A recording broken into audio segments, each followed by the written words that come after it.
Welcome to Pindar Poetry. We hope you learned something new. You begin by opening Settings and navigating to Accessibility, then Display and Text Size.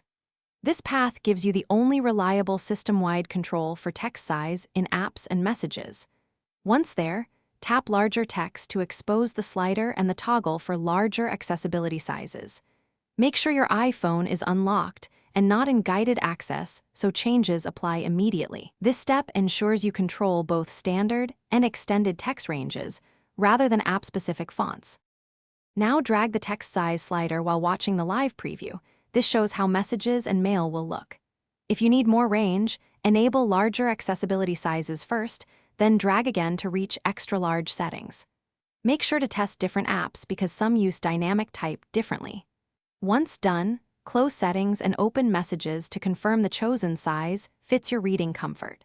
If text overflows or truncates, reduce slightly until layout looks correct across apps.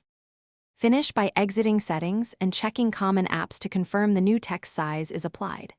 If changes don't appear right away, restart your iPhone. A reboot often forces system services to refresh font scaling.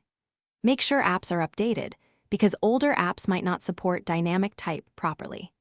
If problems continue, reset only accessibility settings or toggle the larger accessibility sizes off and on again. This usually resolves conflicts without erasing other personalized settings.